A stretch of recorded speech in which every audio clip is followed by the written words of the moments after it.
Hi, everybody. So let's get started. Days since Richard was forcibly removed from his barracks room and his life was brutally taken, and then a cover up. But the cover up, this was all premeditated because they saw value in Richard's remains. So they didn't just kind of throw the remains out, right? They wanted the profit. Their business is to capitalize on death. So this is where all the evidence it just piles up, and many might not know this, but I'm a math teacher. That was my thing. Math was my thing. Variables are my thing. Um, And so when you have this much evidence, these many variables, one right after the other, um, and evidence can be divided up to hard evidence, circumstantial evidence, um, so irregularities, right?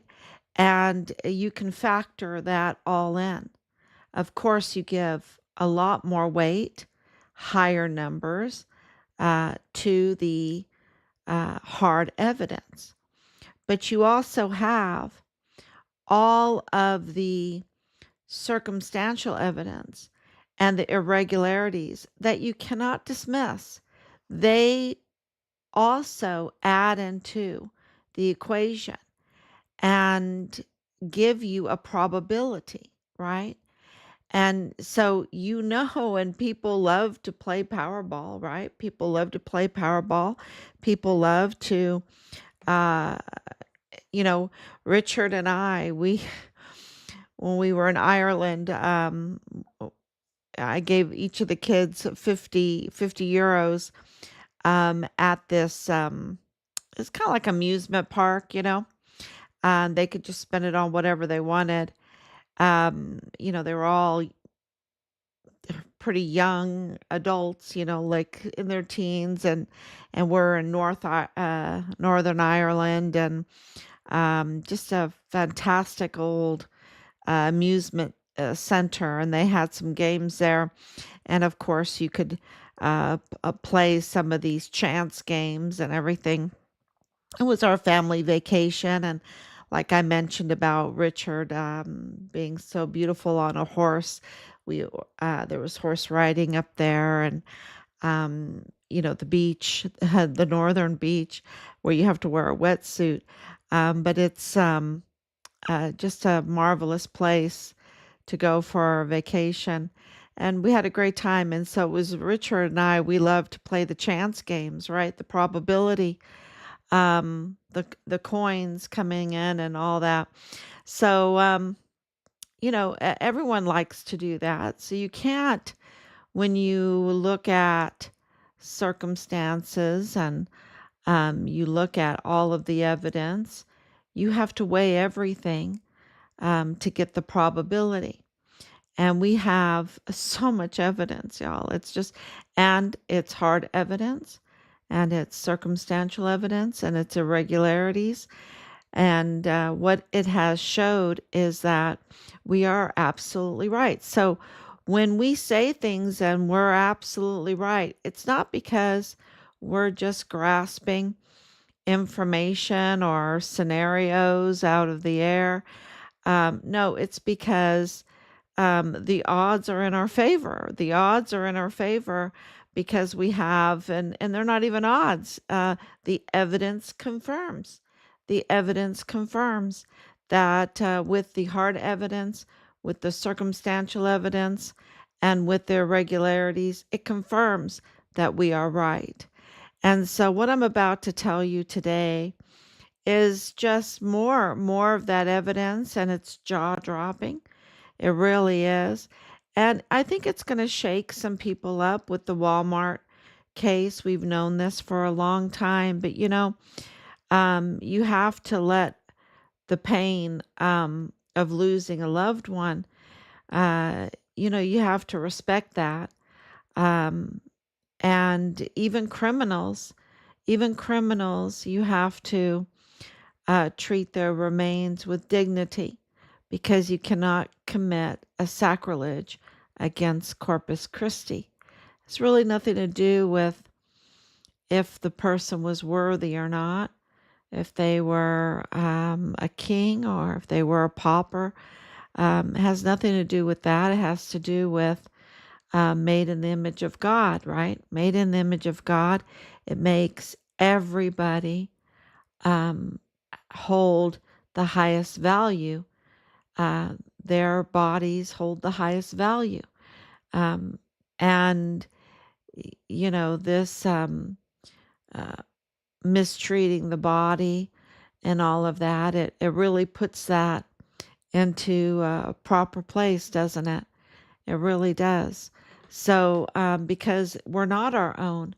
And, that's why a lot of people on the right, conservatives, absolutely can never agree with abortion or many things, excuses, actions that say, well, it's my life. I can do what I want in my bedroom, or I can do with what I want with my body or whatever. Um, we could never agree with that, not because you know, um, of any highfalutin excuse or anything like that. It's because we're not our own. Our body is not our own. We believe in Corpus Christi. We believe that we've been given this as a gift and that we have to treat it with dignity and respect. And we cannot just do whatever we want because we're never truly alone. We're not never truly just working for ourselves or acting for just ourselves. Okay, so that's uh,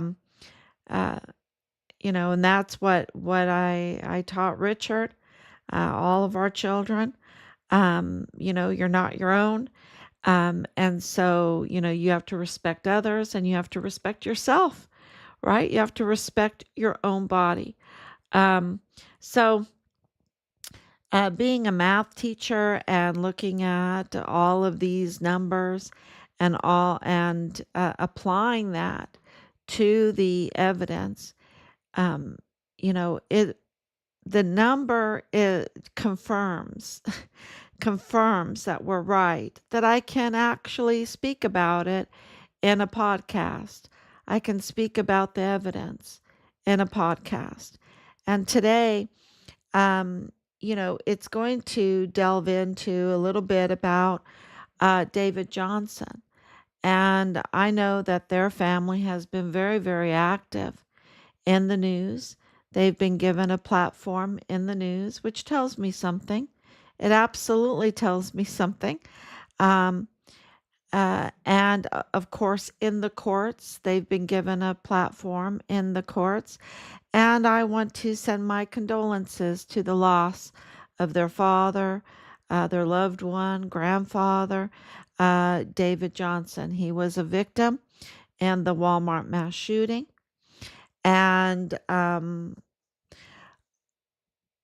he lost his life there on that day, August 3rd, 2019. But there's a lot of strange things around um, the Walmart mass shooting case, and we know that. And so David Johnson is not just an anomaly, right? He shows a pattern. Um, and, we've had this information for quite a long time because of trying to figure out what happened to Richard and Richard's car. Okay, Richard's car. And you're like, what? What are you talking about? David Johnson and Richard's car.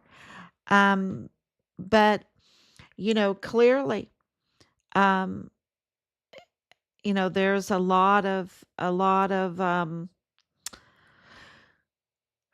A lot of talk, a lot of action around Richard's car and the green Dodge Charger. So the Toyota Camry, right? That if you've seen the body cam footage from the El Paso police officer Miguel Carzoli, you'll know exactly which car I'm talking about. Richard received his registration, I think just hours before that, really, just hours before that incident. Richard was absolutely framed. He was illegally taken into custody and assigned the billionaire El Mayo Zapata's lawyer uh, to his case. Can you believe it? Yeah, yeah. Well, that was counterintelligence. Absolutely. All the evidence that we have, um, there's no other option. The circle peg can't fit into the square hole. It only can fit into the circle hole. And this is counterintelligence. And so today, of course, El Mayo pled guilty. Attorney General Pam Bondi came out and talked about that he pled guilty. Um, and, El Mayo is a billionaire. He doesn't just plead guilty, he doesn't just make a plea deal, he negotiates. And uh, there's a lot of controversy about the way that he also was put into custody, that was also a frame, that was, well, the talk is that was El Chapo's, one of El Chapo's sons that framed El Mayo. El Mayo is the old faction of the Sinaloa cartel. And El Chapo is the Chapitos faction of the Sinaloa Chapitos. I hope so. I hope I'm saying it right. Faction of the Sinaloa cartel. The Chapitos faction, is the faction that is connected to the Plenitude Crematorium and the Pan political party of the Chihuahuan governor, Maru Campos, who is connected to that hellhole, that narco body rotting disposal uh, crematorium, um, connected to Purchase Funeral Homes and other funeral homes in El Paso that are connected to Fort Bliss through the mortuary operations. So, this is absolutely more and more, and of course, with our the autopsies that we have and everything, and other evidence that we have, you put all that together, and you absolutely were right. This was counterintelligence from Ray Velarde, the attorney that was assigned to Richard, because he got access to Richard. He was, hey Richard, I'm here to defend you. I'm here to help you. And of course, Richard being young and being so wonderful, he would absolutely tell Ray Velarde what he knew. And less than 2 weeks after the dismissal of all the fake stuff, Richard lost his life. Okay, because he knew too much. He knew about the Walmart orchestration and the cover up, and he knew about the criminal trafficking. He knew. Why did he know? Because Dallas Hart was his platoon leader, and he was part of 143. And 143 is special because it gets fuel, and the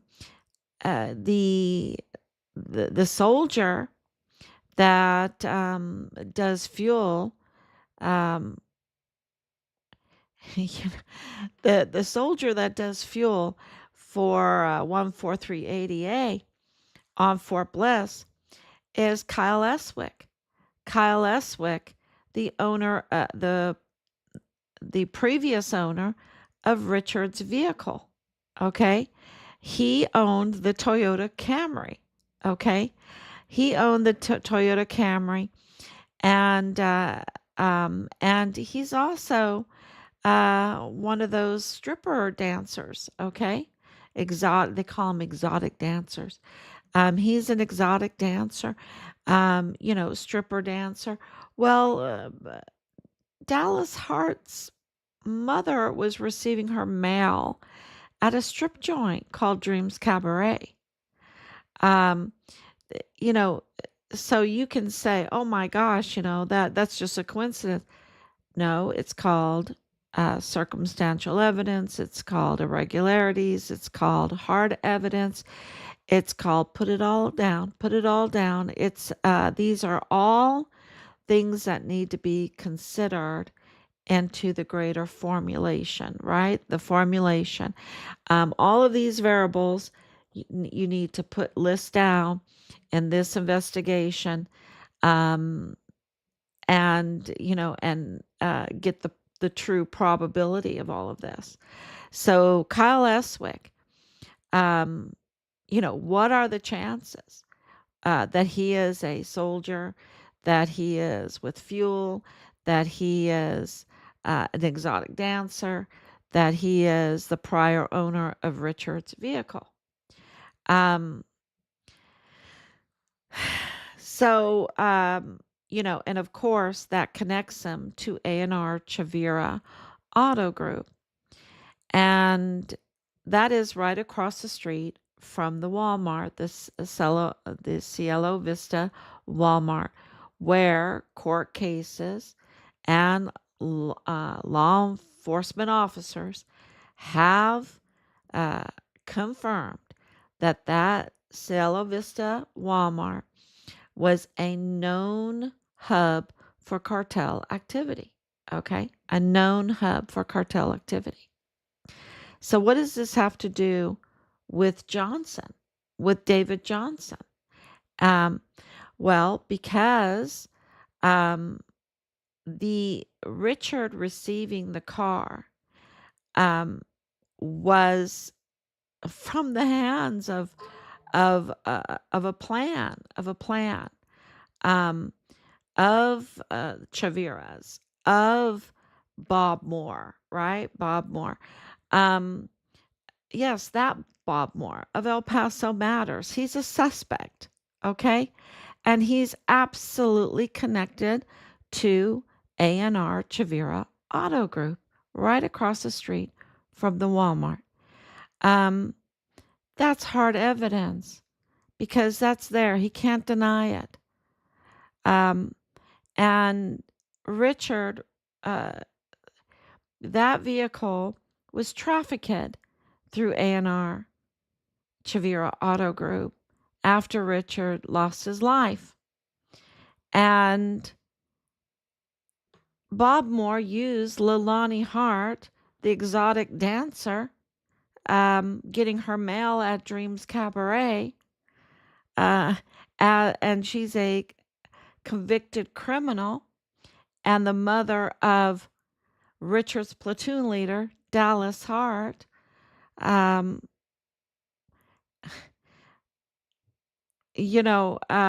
as a false witness to attack, uh, to target Richard, to receive leaked files from her family member, CID, disgraced uh, Fort Bliss agent who had his badge terminated in 2021, to tamper with Richard's files. They're totally tampered with. And who uses tampered files? Well, Bob Moore does. Bob Moore is a big fat liar. He he tampers files and then he uses a unreliable source and tampered files and fabricates hit jobs, biased stories. He's biased, biased, biased. Okay. And that is all documented. That is all hard evidence. There's no questions about that. We are right. We are right all along.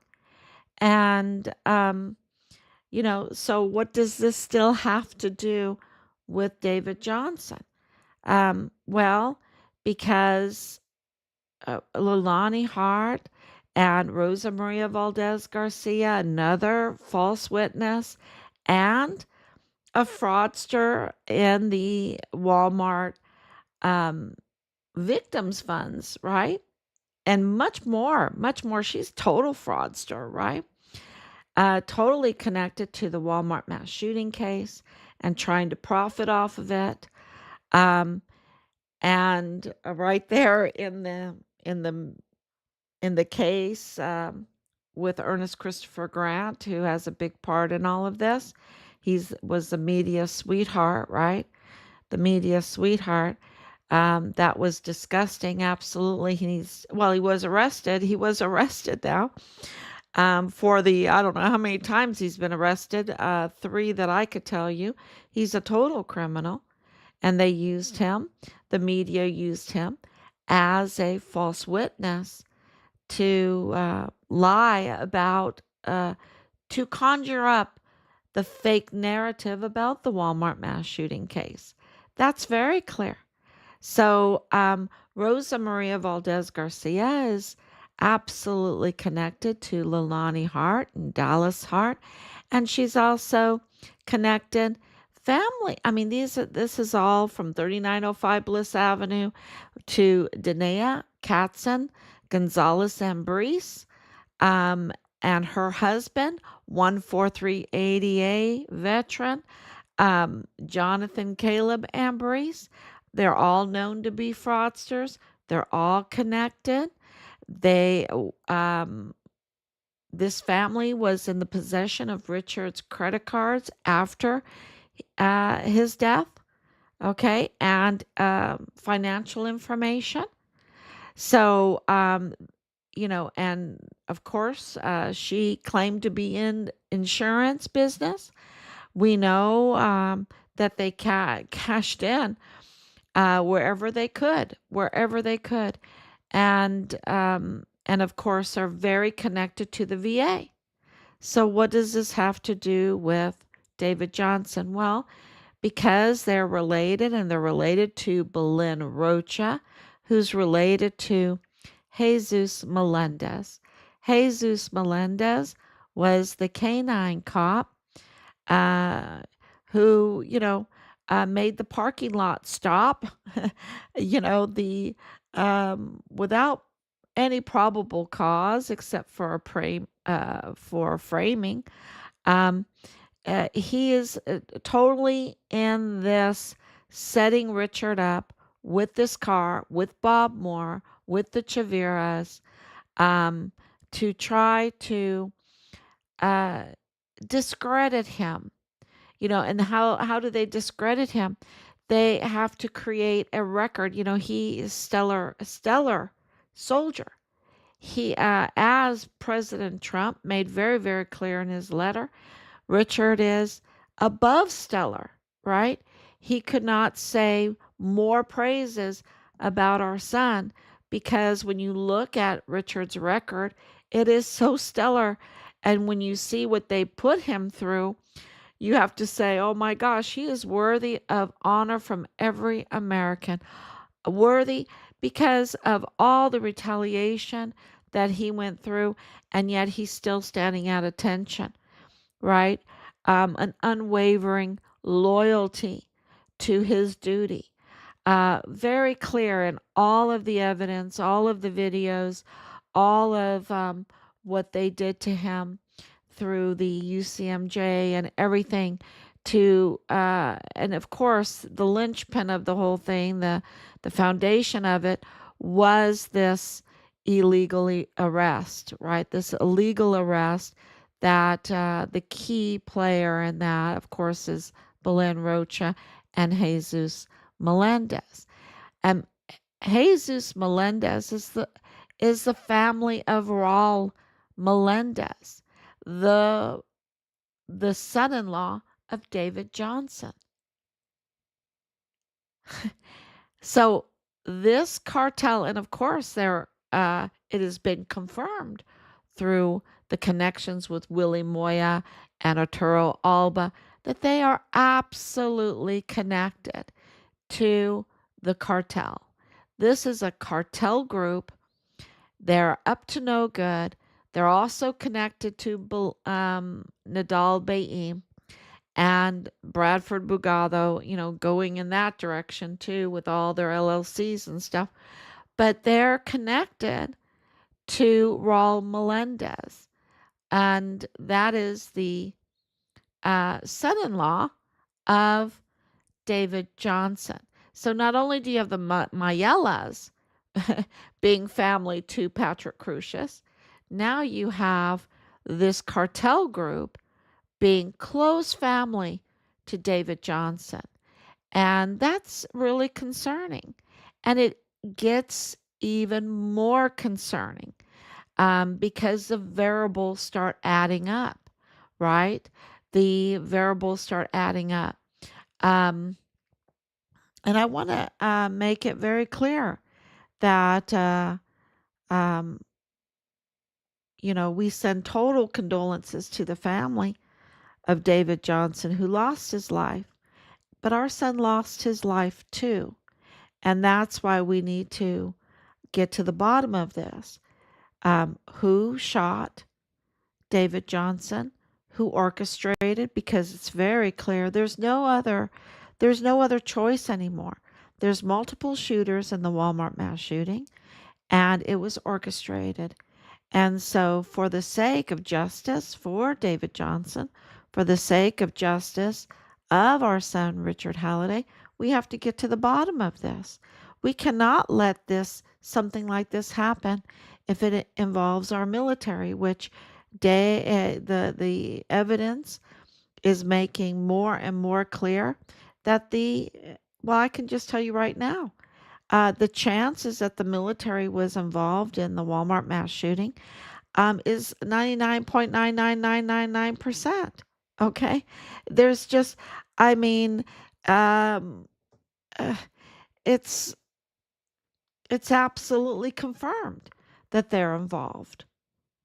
And so, you know, to go back to David Johnson, and it gets even more concerning because he lived on the same road, just, you know, uh, not right next door, but not very far away, uh, within a very short walk, away from Ernest Christopher Grant. So the two of them lived on the very same road, Ernest Christopher Grant and David Johnson. Um, you know, that's another huge variable that we have to take into consideration. And it absolutely connects Richard's case back to the Walmart case. So a lot of people have said, what does the Walmart case have to do with Richard? Well, look, you have Jesus Melendez, the family of David Johnson, targeting Richard. You have Danae Katzen, who's totally connected to 143, Richard's uh, Richard was Delta Battery 143. And she has uh, in possession Richard's credit cards, and she's totally connected to cartel, and she totally targeted us. She tried to obstruct the case. We have audio too of her with the PI. That is just so damning to her. She was arrested. She's a fugitive. Um, she's a family member of Rosa Maria Valdez Garcia, another total fraudster, totally connected to the Walmart mass shooting victims fund fraud. And her son's father, Alexander Gerhard Hofmann, the German national, was laying there with half his head in the Walmart. And they targeted Richard's case. They targeted Richard's case at the Chihuahua AG's office. Um, so they are absolutely connected.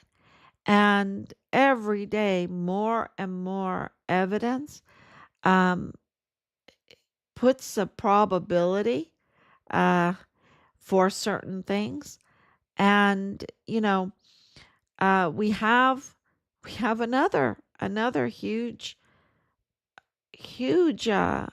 connection. Eswick not only had the Toyota Camry, but he has a Dodge Charger. Uh, you know, this this exotic dancer uh, with total control of fuel, right? And control of fuel um, on Fort Bliss. Um, what are the chances? What are the chances that he would have both Richard's Toyota Camry and a Dodge Charger? Um, you know, so that's like the chances of that when you're doing math is like winning the power lottery 5 times in a row. It's next to zero. Okay. Um, so yeah, it's like a meteorite hitting your car at the same time that you're getting hit by lightning. The chances are zero. So that means that Kyle Eswick um, is a huge deal. He's a huge deal. And the connection to the Walmart um, and to the criminal trafficking and to this group, it means that Richard knew a lot about this group and he was interacting with this group um, because they were targeting him. Okay. And Ray Velarde, the billionaire El Mayo's attorney, it was so much so that he had to play counterintelligence.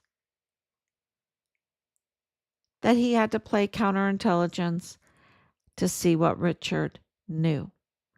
And they had to get him, you know, they've got it all planned out. If I'm going to do the work, I won't want taxpayers to pay my salary. If I'm going to do my criminal work, I want the taxpayers to pay my salary. So I have all the appearance of legitimacy, but I'm actually doing a counterintelligence operation. It's pretty uh, sophisticated, but that's why they're the billionaire cartel group, right? So, so that means they had to find a way to get Richard into custody, to sit down and, um, automatically say, I'm your lawyer and you get this trust, right? Um, so that, if he just would have went to Richard off the street and said, hey, my name's Ray Velarde, tell me everything you know, um, Richard would have never told him. But when Richard is in a very vulnerable situation where he's being targeted and someone comes up and say, let me help you, just like so many did when we were in El Paso. Let me help you. What do you know? They absolutely infiltrate for counterintelligence. And we still are experiencing that now. So, so we just let that information out there. You can make of it what you want, that there is a total connection with David Johnson and Ernest Christopher Grant and Jesus Melendez. And, we need to get to the bottom of it. So it really connects the Walmart case and, of course, the unbelievable probability of Eswick and his car ownership records, and having the connection to Richard. So it is really important to document all of this, file all of this, and um, and then run the probabilities. And what it tells you is that this is a criminal group, that the Walmart mass shooting was orchestrated, that it was a political attack, a political maneuver for the election, for the 2020 election. The main target was President Trump and his reelection campaign. They wanted him out. They wanted him out, and they were willing to have a bloody killing for it. And that's there's no other explanation to this. And we have spent over 5 years really looking at all the evidence and gathering and gathering. And we've taken our time. We've been very thoughtful about doing this. But it is very criminal, and it was absolutely orchestrated, and it was to protect the cartel's criminal trafficking operation that are so profitable, because of the way the system was. And it's absolutely connected to the funeral business too, and Plenitude Crematorium, the rotting body hellhole, and all of that. They're all connected. So thank you so much for coming on, Anicia. And, it's just one jaw drop. Don't you think so? It's one jaw dropping fact after the other. That Ernest Christopher Grant and David Johnson just, just lived right on the same road, and that David Johnson is family, absolutely family, connected to Jesus Melendez, the canine cop. It's, it really raises a lot of questions. And the whole story around them, the whole story around Christopher Grant, he's a proven liar. He's a totally proven liar about what happened that day. So it makes us need to get to the bottom of it even more so. So thank you so much. And I will be back tomorrow, God willing. And we're a lot of things. It is so busy. So many people are coming forward with information, and it's getting there. It's getting there. Today was a big day with El Mayo doing the plea deal, but of course, really what we've been told with the letters that we received from the White House, from President Trump, is, they are absolutely getting ready for indictments. And to do that, you have to have really the cases just about complete. You have to totally solve the cases to get an indictment going. Because once you put in that indictment, things go very, very quickly, and you need to have all your ducks in a row. So that's what they're doing. they're um, they're getting all their ducks in a row, and El Mayo helped them. So not that he deserves any praise at all. He's a billionaire cartel, and he's a negotiator, and it was life in prison or the death penalty. So I think he just wanted life in prison, with a chance in his mind, maybe. Um, so, all right. Thank you so much.